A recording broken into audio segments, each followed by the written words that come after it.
Daily. Taste the Daily. அதாவது வட சென்னையில் பொறுத்தவரையிலையும் காக்காது பாலாஜி ஒரு முக்கியமான ரவுடியாக பார்க்கப்பட்டார். ஸ்கூலில் கேட்பாங்க, நம்மளை எல்லாம் எழுப்பி கேட்டிருப்பாங்க, என்ன ஆக போகிறேன், கலெக்டர் ஆக போகிறேன், டாக்டர் ஆக போகிறேன்னு இஷ்டத்துக்கு உளறி வச்சுருப்போன்னு வச்சுங்க. ஆனால் காக்காது பாலாஜி வந்து என்ன ஆகும்னா, நான் பெரிய ரவுடி ஆகணும் வட சென்னையில், என்னை கண்டா எல்லோரும் பயப்படணும் 9வதுலேயே சொல்லியிருக்காரு. பில்லா சுரேஷை வீடு ஹாஸ்பிட்டல் வீடு இருக்குல்ல, அதை ஒட்டச்சிக்கிட்டு உள்ளே இறங்கி அவர் பொண்டாட்டி கண்ணு மூடியே தலையை அறுத்து வைக்கிறாங்க. அப்பா அறுத்து வச்சுட்டு அடுத்து ½ ஹவருக்குள்ள அடுத்த மர்டர். யார்? விஜய் என்கின்ற விஜயகுமாரை டபுள் மர்டர் அடிக்கிறாங்க ஒரே நேரத்தில் அடிச்சுட்டு அந்த 25 பேர் என்ன செய்கிறாங்கன்னா டான்ஸ் ஆடுறாங்க விஜயகுமார் வாசல்ல. எப்படி சார் இது? ஒருத்தனை வெட்டிப்பட்டு ஒரு பயம் இருக்காதா? அப்படி அது அப்படிதான் இருக்கும். தலைநகரம் படத்தில் நல்லா எடுத்திருப்பாங்க அந்த விஷயத்தெல்லாம். யுவராஜோட ஜேர்னி ஆகுது. குறிப்பிட்ட கட்டத்தில் யுவராஜுக்கும் காக்காது பாலாஜிக்கும் சண்டை ஆயிடுது.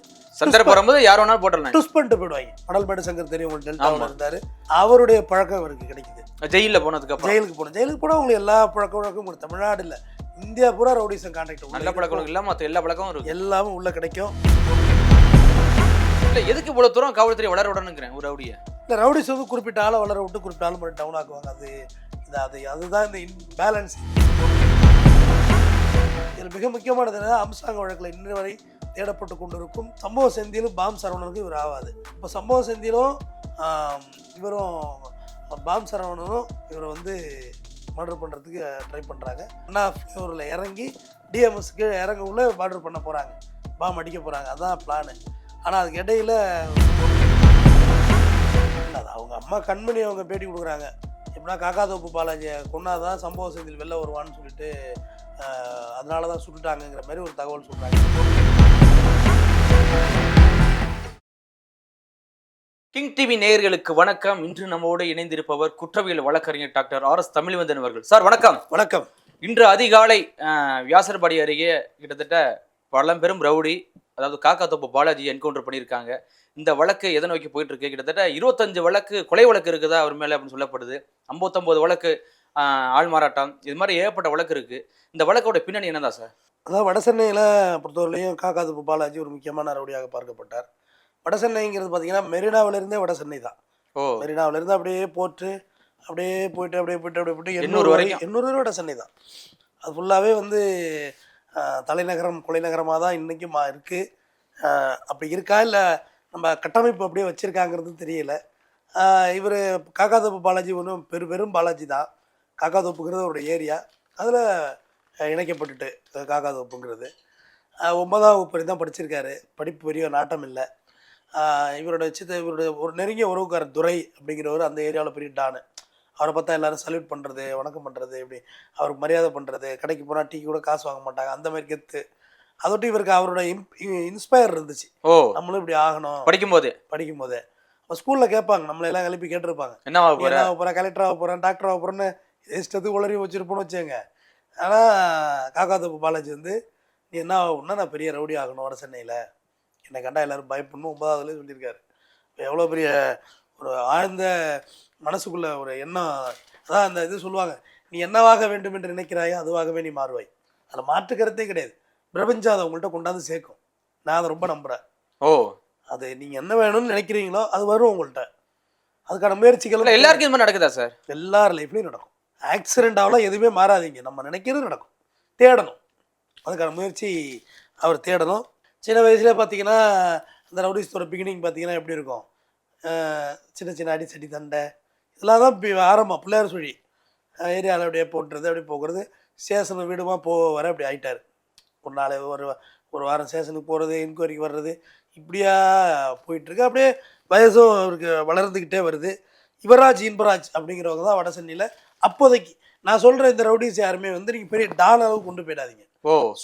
சின்னதாக பண்ணிக்கிட்டு இருக்காங்க யுவராஜ் இன்பராஜ். அவங்களோட நட்பு ஒரு கிடைக்குது.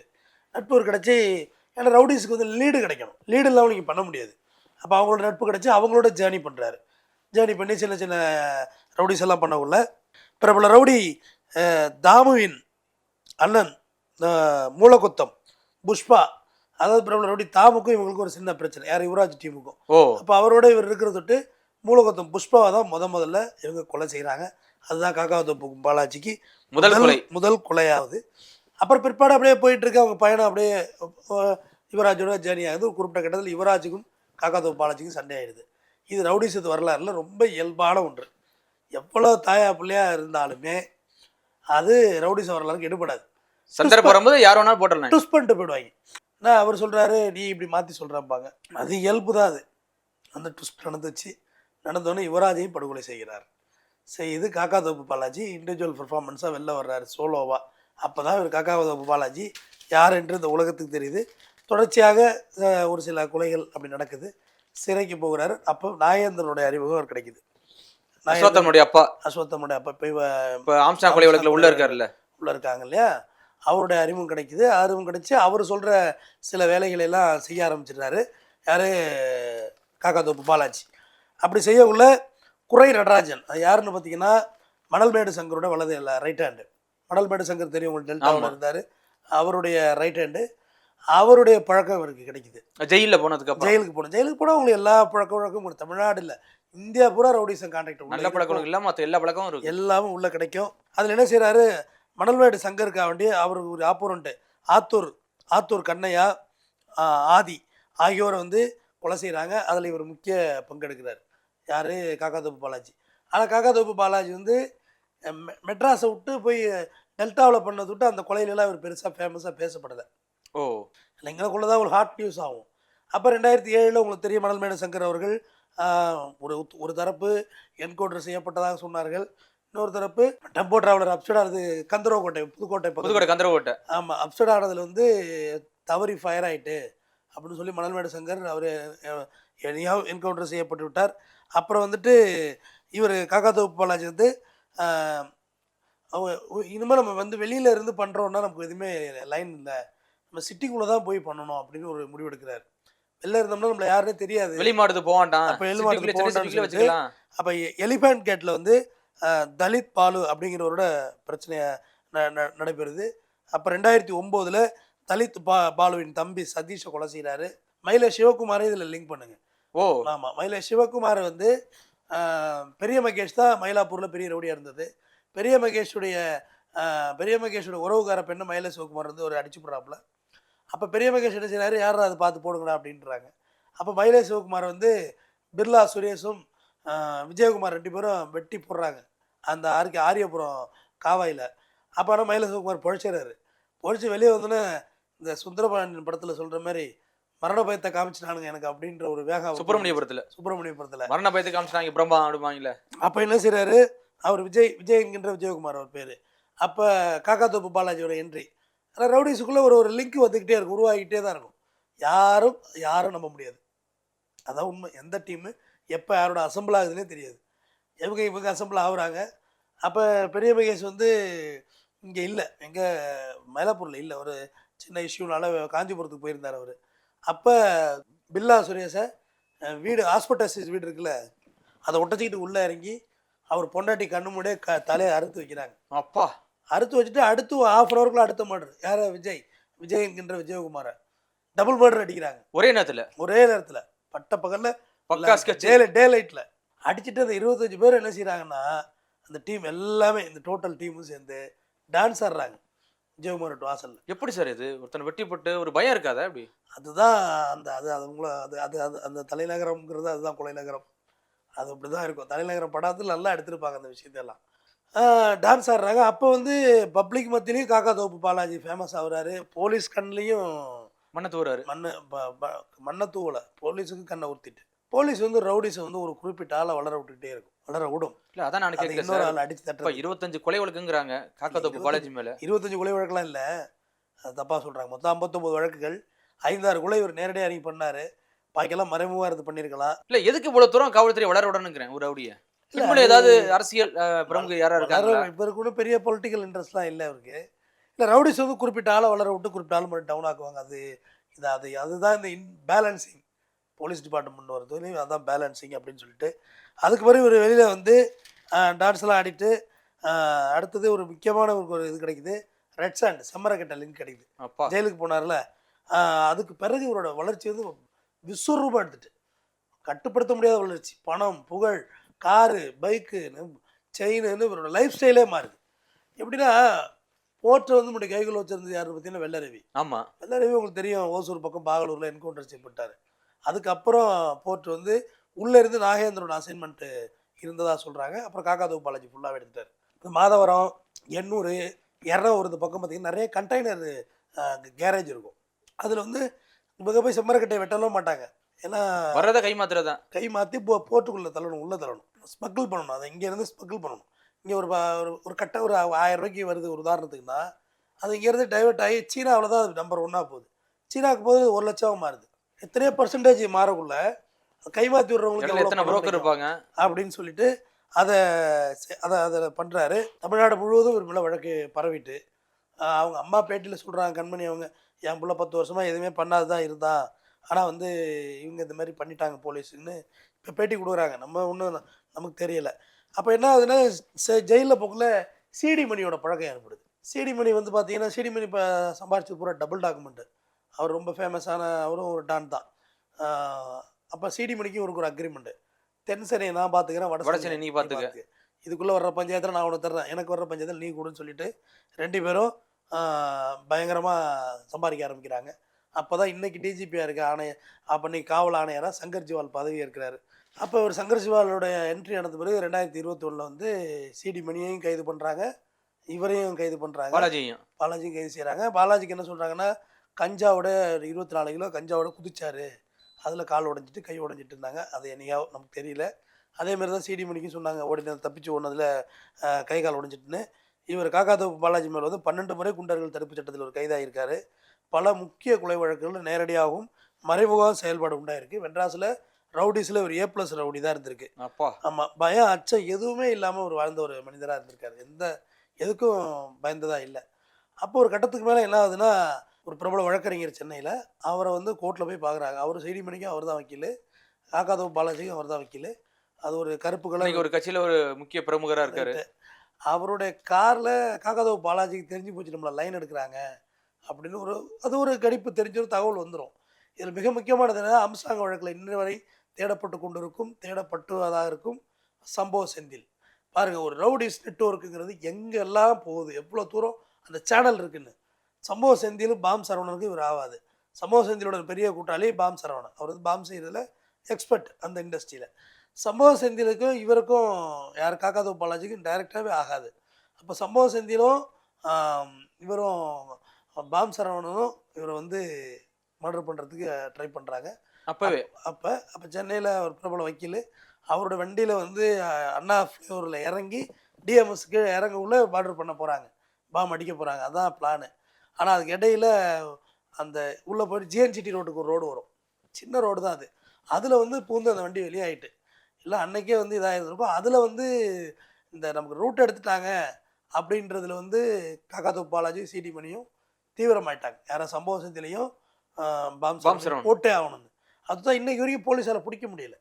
அவங்க அப்ஸ்காண்ட் ஆனவங்க தான் இன்னும் வரவே இல்லை. ஏன்னா அவங்களுக்கு எப்படி இவங்க ரிவெஞ்ச் எடுப்பாங்கன்னு தெரியும் தானே. கண்டிப்பாக ஒரு வாட்டி மிஸ் ஆனால் அவ்வளோதான். ஆமாம், மிஸ் ஆகிட்டா அவ்வளோதான்.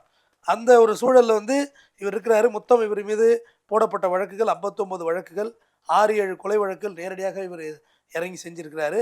15 கொலை முயற்சிகள், இதர வழக்குகள் இருக்குது.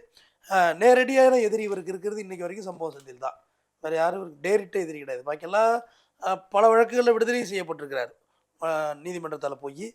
அப்போ ஒரு பிரபல ரவுடி காக்காத்தோப்பு பாலாஜி வந்து இவரை வந்து இனிமேல் காவல்துறைக்கு இவரை கைது செய்யணும். ஏன்னா நிறைய வழக்கில் வாரண்ட் ஆகிப்போச்சு. ஆமாம், ஏன்னா இவர் இந்த சம்பவத்துக்கு பிறகு நிறையா நீதிமன்றத்துக்கு அது ரவுடிஸ் வழக்கில் பெரிய பிரச்சனை. அது சரியாக கோர்ட்டுக்கு போய் வர முடியாது. இன்றைக்கி இங்கே ஒரு கேஸ் இருக்கும், அதே நேரத்தில் அங்கே ஒரு கேஸ் இருக்கும். ஒரே நேரத்தில் ஒரு 4-5 கோர்ட்டில் கிளாஷ் ஆகும் கேஸு. போக முடியாது உங்களால். வக்கீல் விட்டு பெட்டிஷன் போடணும். பெட்டிஷன் ஒரு குறிப்பிட்ட அளவுக்கு மேலே அளவாகாது. எத்தனை வாட்டி பெட்டிஷன் போடுவீங்க, வர சொல்லுங்கள் அக்யூஸ் இருப்பாங்க. அப்போ இவருக்கு வந்து நிறையா இதாகிடுது. இன்று காலையில் வந்து காக்காத்தோப்பு பாலாஜி போலீஸை நோக்கி ஃபயர் பண்ணார் கென்னு வச்சு. நம்ம காவல்துறையின் வாகனம் கண்ணாடிகள் உடைக்கப்பட்டிருக்கு புல்லட்டு ஃபயரிங்கில். டோரில் 2 புல்லட்டு அடிச்சிருக்கு. ஓடும்போது கண்ணு வச்சுருந்துருக்காரு. கென்னு அவங்கள்ட்ட இருக்கும், சாதாரணமாகவே இருக்கக்கூடியவங்க தான். ரொம்ப எளிமையான நபர்கள் அல்ல. அது லைசன்ஸ் எல்லாம் அவங்களுக்கு இருக்காது, ஆனால் கென்னு வச்சுருப்பாங்க. எல்லாமே இல்லீகல் தான். எல்லாமே இல்லீகல். அப்புறம் என்ன இருக்குது? அப்போ போலீஸ் வந்து சுடக்கூடாதுன்னு எச்சரித்ததாகவும், அப்புறம் காவல்துறை வந்து ஃபயர் பண்ணியிருக்கு. ஃபயர் பண்ணது 2 குண்டுகள் அவரோட நெஞ்சில் பாய்ந்திருக்கு. பாய்ந்தோன்னா காவல்துறை வந்து அவர் எடுத்துகிட்டு மருத்துவமனைக்கு போயிருக்காங்க. அப்போ மருத்துவமனையில் வந்து இவரை வர வழியில இறந்துட்டார் இவர். இதில் ஒரு விஷயம் நான் சொல்கிறது என்னென்னா, ஒரு சின்ன வயசில் 9வது படிப்பு அந்த படிப்புக்குள்ளே தான் ரவுடியாக வேண்டும் என்ற எண்ணத்தை வளர்க்கும்போது, இதுக்கு நான் என்ன சொல்ல வரேன்னா, சிறுவர்கள் இன்றைக்கி இதை பார்க்குற எல்லாரும் நம்ம வந்து ரவுடிசத்தை என்கரேஜ் பண்ணுறதுக்காக நம்ம ரவுடிசம் பேசுகிறதே இல்லை. குறிப்பாக நான் பேசுவதில்லை. நான் பேசுகிறது எதுக்குன்னா, ஒருத்தர் புதுசாக ரவுடியாக உருவாகக்கூடாதுங்கிறது தான் என்னோடய கருத்து. உருவானால் இதுதான் நியதி, இப்படி தான் போய் வாழ்க்கை எண்ட் ஆகுதுங்கிறது தான் தெரிஞ்சுக்கணும். இன்றைக்கி வரைக்கும் இப்போ நாகேந்திரன் சொல்கிறோம், 25 வருஷமாக அவர் ஜெயிலில் தான் இருக்கார். அவர் உள்ளே இருந்து ஏற்கிறாரு, போகிறாரு, வர்றாருன்னு காவல்துறை சொல்லட்டும், அதை பற்றி நான் ஒன்றும் சொல்லலை. ஆனாலும் வாழ்க்கை சிறையில் இருக்கிறதுக்காக நம்ம இங்கே இருக்கிறோம். காக்காத்தோப்பு பாலாஜி அவர் நல்லா படிச்சிருந்து ஒரு கலெக்டராக போயிருந்துருக்கலாம், போலீஸாக போயிருந்துருக்கலாம், ஒரு இன்ஸ்பெக்டராக போயிருந்துருக்கலாம். எவ்வளோ வாய்ப்புகள் இந்த உலகத்தில் இருக்குது. ஆனால் நம்ம வந்து ரவுடியாக போய் இப்படி ஒரு என்றிருந்தாலும் குண்டடிப்பட்டு நாம் இறப்போம். ரவுடிசத்தை வரலாறு அது ரியல் என்கவுண்டரோ இல்லை இந்த மாதிரி நடந்துச்சோ அது தெரியாது. என்னை பொறுத்தவரை ஃபேக் என்கவுண்டருங்கிறது அது வேறு. ஃபேக் என்கவுண்டர் கையெல்லாம் கட்டிட்டு கண்ணெல்லாம் கட்டிட்டு சுடுவாங்க. அது டெல்லியில் நடந்துச்சு, நிறையா நடந்துச்சு ஃபேக் என்கவுண்டர். சமீபத்தில் ஆந்திராவில் கூட நடந்துச்சு, ஒரு பெண் டாக்டர் பாலத்துக்கீழ வச்சு போட்டது. ஆனால் காக்காத்தோப்பு பாலாஜி மேலே வழக்குகள் இருந்துச்சு. அவர் ஏற்கனவே பாவெலாம் யூஸ் பண்ணியிருக்காரு. இப்போ 2021 ஆர்கே நகர் போலீஸ் இவர் மேலே வழக்கு போட்டதுன்னா ஆர்ம்ஸ் ஆக்ட் வித்து கஞ்சா போட்டாங்க. 2021 ஆர்கே நகர் போலீஸ் போட்ட வழக்கு. அதுக்கு பிறகு 22, 23, 24 அவர் ஒன்றும் பெரிய ஆக்டிவாக இல்லை. ஏன்னா அவரை பற்றியான தரவுகளே இல்லை. ஏன்னா இந்த பிரச்சனைக்கு பிறகு அவர் சைலண்ட் ஆகிட்டார். எந்த பிரச்சனை அவர் அண்ணா ஸ்கொயரில் வச்சு போட பார்த்தாங்க பாருங்கள், பிளே ஓவரில் வச்சு, அதோட அவர் அமைதியாகிட்டார். ஏன்னா ரியாக்ட் பண்ணாமல் எதுவும் பண்ண முடியாதுன்னு தெரிஞ்சு போச்சு இவருக்கு. நம்ம சம்பவ சந்தியிலே பாம் சரவணா நம்ம கொலை செய்யப்பட்ட பார்த்துட்டோங்கிறது வந்து பெரிய ஏன்னா இவ்வளோ பெரிய ஹார்ட் ஆஃப் சிட்டிக்குள்ளே பாம் அடிக்க வந்திருக்காங்கல்ல, பெரிய விஷயம். பெரிய விஷயமா? எவ்வளோ நெருக்கடியான டவுனு. பாம் அடிக்கக்குள்ளே இந்த வண்டியில் உள்ளவங்க மட்டுமா இருப்பாங்க, சுற்று பக்கத்தில் ஒரு வண்டியெல்லாம் இருக்க டூ வீலர் எவ்வளோ பெரிய கஷ்டமான சூழலாக இருக்கும். அதனாலே வந்து ஆக்சுவலாக காக்காத்தோப்பு பாலாஜி தெரிஞ்சு தான் அந்த காரில் ஏறினது அவர். உள்ளேருந்து வெளியே போக முடியாது, நம்ம கோர்ட்லேருந்து ஓரளவு தெரிஞ்சு தான் அவர் ஏறினதாக ஒரு சில வட்டாரங்கள் சொல்கிறாங்க. நமக்கு அவ்வளோ அலுவலாக தெரியலை, ஆனால் சில பேர் சொல்கிறாங்க அது தெரியும், அவருக்கு தெரிஞ்சு தான் எஸ்கேப் ஆகிறது தான் ஏறினது. அப்படி ஒருவேளை வழக்கறிஞர் கூட போனால் எதுவும் சம்பவம் நடக்காது அப்படின்னு சரி இருப்பாங்களே, எப்படி சார்? அது எப்படின்னு தெரில. அது பாருங்க, இதை பொறுத்தவரையும் பண்ணணுன்னு முடிவு எடுத்துட்டாங்கன்னா அது யாரோட இருந்தாலும் பண்ணுறதே பண்ணுவாங்க. அதுதான் நான் தெரிஞ்சுக்கிட்ட வரையும். அதுதான் எவ்வளோ பெரிய இடத்துல இருந்தானே பண்ணணுன்னா பண்ணுவாங்க தான். ஆம்ஸ்ட்ராங்க பண்ணலையா, கையில் கென்னு இருக்குன்னு எல்லாருக்கும் தெரியுங்க. ஆனால் பண்ணணுன்னா பண்ணுறது தான், இறங்கிடுறாங்கல்ல. ஒருவேளை ஆம்ஸ்ட்ராங் கொலையில் ஏதோ இப்படி உள்குத்து இருக்குது அப்படின்னு சொல்கிறாங்களே, உண்மையா அப்படி? இல்லை, அது அவங்க அம்மா கண்மணி அவங்க பேட்டி கொடுக்குறாங்க. எப்படின்னா காக்காத்தோப்பு பாலாஜியை கொண்டாதான் சம்பவ செந்தில் வெளில வருவான்னு சொல்லிட்டு அதனால தான் சுட்டுட்டாங்கங்கிற மாதிரி ஒரு தகவல் சொல்கிறாங்க. பட் அதில் எந்த அளவுக்கு பாசிட்டிவ் இருக்குலாம் தெரியல. ஏன் அதோட காக்காத்தோப்பு பாலாஜி தூக்கி உள்ளே போட்டால் கூட தான் வெளில வருவாங்க, ஜெயிலுக்குள்ளே இருந்தால் கூட தான் வெளில வருவாங்க. ஒரு ஆளுக்கு ஒரு ஆள் பயந்துக்கிட்டுலாம் அந்த உலகத்தில் வாழ முடியுமா? எவ்வளோ நாளைக்கு வாழ முடியும்? கண்டிப்பாக அப்படி இருக்க முடியாதுல்ல. என்னையா காக்காத்தோப்பு பாலாஜி குற்ற பின்னணி இருந்ததா இல்லையா? அதான் இருக்குது, லிஸ்ட்டு பெருசாக இருக்குது, லிஸ்ட்டு பெருசாக இருக்குது. அப்போ அவர் ஃபயர் பண்ணாதான் காவல்துறை சொல்கிறாங்க. காவல்துறை சொல்கிறது தான் நம்ம சொல்ல முடியும். அது என்ன நடந்திருக்குங்கிற யூகிக்கிற இடத்துல நம்ம இல்லை. எனக்கு ஒரு டவுட் சார். இப்போ அந்த ஆம்ஸ்ட்ராங் கொலை வழக்கில் வந்து நாகேந்திரன் உள்ளே இருந்து நிறைய திட்டமிடுதல் பண்ணார் அப்படின்னு சொல்கிறாங்களே, உண்மையிலே சிறையிலிருந்து நிறைய இது மாதிரி திட்டமிடல் பண்ணலாமா? இப்படியில் என்னென்ன ஆப்ரேஷன் நடக்கணும், யாரை போடணும், இப்படிலாம் வாய்ப்பு இருக்கா எப்படி சார்? பண்ணலாம், ஒன்றும் பெரிய இது இல்லை. எங்கே இருந்தாலும் பண்ணலாம், அதெல்லாம் ஒன்றும் பிரச்சனை இல்லை.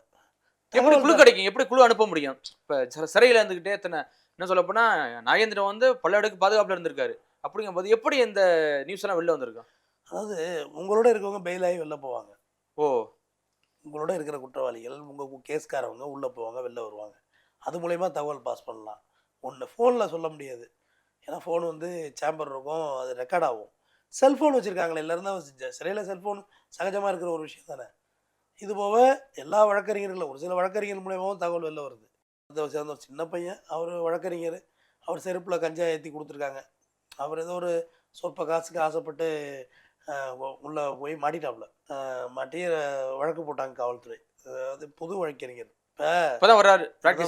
இப்போ நாங்கள்லாம் மாதிரி ஆளுகள் வந்து பார்த்திங்கன்னா, நீங்கள் என்ன தான் கொடுத்தாலும் நாங்கள் வாங்க மாட்டோம். இந்தாங்க சார், இந்த பைக் வச்சுக்கங்க, இந்த காரை வச்சுக்கங்க, இந்த செயினை வச்சுக்கங்கன்னா தொடவே மாட்டோம். வேண்டாம் ஃபீஸாக கொடுங்க, காசாக கொடுங்க, வாங்கிக்கிறோம். பொருளாலாம் வாங்க மாட்டோம். ஏன்னா தெரியும் ஏதாவது பிரச்சனை வரும் அது பின்னாடி. ஜெயிலில் கொண்டு போய் இந்த ஆப்பிள் ஆரஞ்செலாம் கொடுத்துருங்களான்னு சொல்லுவாங்க. இப்போ ஜெயிலுக்கு போகிறது இல்லை, அது ஒரு காலங்களில் ப்ராக்டிஸ் பண்ணவங்கள போனது. அதெல்லாம் வாங்கிட்டு போய் கொடுத்ததே இல்லைண்ணா. அதுக்குள்ளே ஏதாவது ஏற்றி கொடுப்பாங்க, ஒரு சிம் கார்டை வச்சு கொடுப்பாங்க. நமக்கு தேவையே இல்லை. நமக்கு இப்போ கேஸ் நடத்துகிறோமா, காசு கொடுக்குறீங்களா, அதோடு முடிஞ்சு போச்சு. மிக முக்கியமானது என்னென்னா, குற்றம் சாட்டப்பட்டவர்கள் குற்றவாளிகளோட காரில் நான் ஏற மாட்டேன்.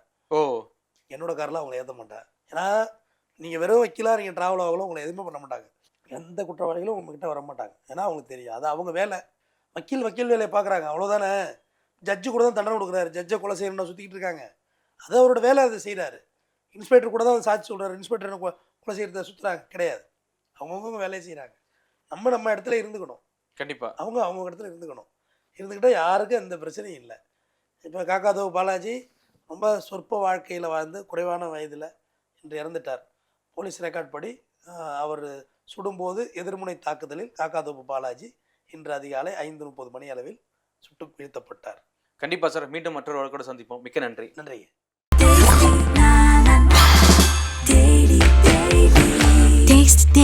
Taste the Daily.